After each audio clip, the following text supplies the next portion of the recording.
Pemilu bergulir di Mahkamah Konstitusi, sidang semakin panas ketika muncul kecurigaan bahwa Hakim Konstitusi berniat mengubah sistem pemilu dari terbuka menjadi tertutup. Bagaimana sesungguhnya dinamika sidang gugatan uji materi sistem pemilu di MK? Rekan Zilvia Iskandar akan mengulasnya untuk Anda. Zilvia, silahkan. Baik, terima kasih rekan Fitri Megantara. Pemirsa, uji materi sistem pemilu adalah hal yang sangat krusial dan mendesak untuk terus dikawal.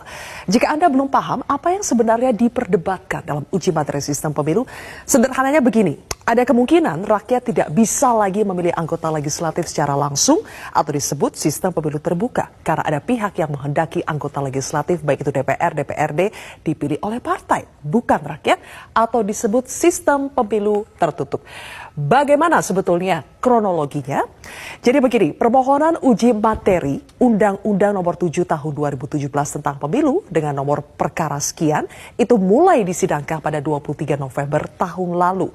Ada 2 kader parpol dan 4 perseorangan yang menjadi pemohon dengan Sururudin ini sebagai kuasa hukum pemohon. Parpol, kalau kita lihat bagaimana sikap partai politik selaku pihak yang sangat terdampak. Nah, partai politik selaku pihak yang sangat terdampak dengan uji materi ini pastinya langsung ngegas menyatakan sikapnya. Dari 9 fraksi di DPR RI, 8 diantaranya tetap mendukung diberlakukannya sistem pemilu terbuka dan hanya 1 fraksi saja, PDI Perjuangan, yang sepakat dengan sistem pemilu tertutup. Kemudian kita lihat lagi, sidang uji materi sistem pemilu proporsional terbuka yang dimulai sejak 23 November 2022 berjalan paralel dengan tahapan pemilu yang sudah berlangsung dari 14 Juni tahun lalu. Di awal sidang, kuasa hukum pemohon mengatakan bahwa sistem pemilu proporsional berbasis suara terbanyak itu melemahkan pelembagaan sistem kepartaian. Sidang uji materi sistem pemilu ini akan bergulir panjang seiring dengan banyak pihak yang mengajukan diri sebagai pihak terkait.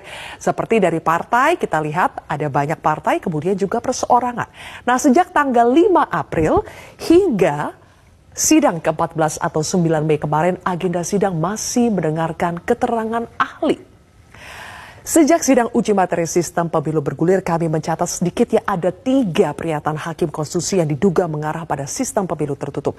Hakim Konstitusi Arif Hidayat pernah bertanya ke ahli, mungkinkah pemilu memakai sistem hybrid alias mencampurkan sistem terbuka dengan sistem tertutup? Pertanyaan yang sama juga pernah diajukan oleh Hakim Konstitusi Saldi Isra kemarin kepada ahli. Bagaimana penerapan sistem campuran dalam politik Indonesia? Saldi juga bertanya ke ahli jika sistem pemilu diubah tepatnya untuk pemilu 2024 atau 2029. Pernyataan yang cenderung memihak pada sistem pemilu tertutup kembali dilontarkan oleh Arif Hidayat dalam sidang kemarin. Ia menyatakan dulu perubahan dari tertutup menjadi terbuka itu pernah dilakukan dalam masa injury time. Apakah ini berarti Hakim Konstitusi akan mengubah sistem pemilu di tengah berlangsungnya tahapan pemilu? Kita lihat pemirsa, saat ini bagaimana komposisi 9 Hakim Konstitusi yang akan memutus apakah rakyat akan memilih sendiri anggota legislatif atau tidak. Ada terdiri dari hakim yang diusulkan oleh Mahkamah Agung, oleh Presiden, kemudian oleh DPR. Mereka yang diusulkan oleh MA adalah Hakim Konstitusi Anwar Usman, Suhartoyo, dan juga Manahan MP Sitompul. Selanjutnya 3 hakim yang diusulkan oleh Presiden ada Saldi Isra, Eni Nurbaningsi, dan juga Daniel Yusmik Pancastaki. 3 sisanya diusulkan oleh DPR ada Hakim Konstitusi Arif Hidayat, Wahidudin Adams, dan juga Guntur Hamzah. Apakah lembaga pengusul mereka ini bisa mempengaruhi keputusan Hakim Konstitusi? Harusnya tidak ya. Hakim Konstitusi harusnya independen dan berpegang erat pada konstitusi.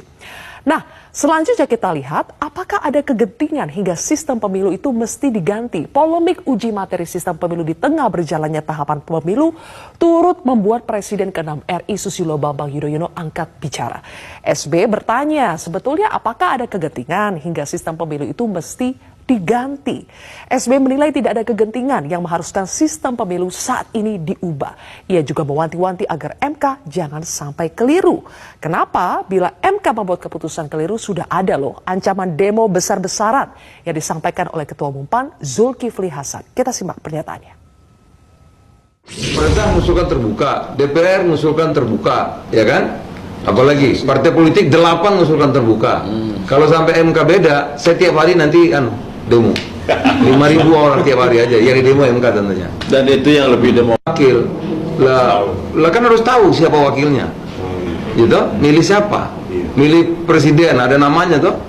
Milih gubernur ada orangnya gitu. Jadi milih partai siapa? DPR-nya siapa? Kan susah kalau nggak ada orangnya gimana?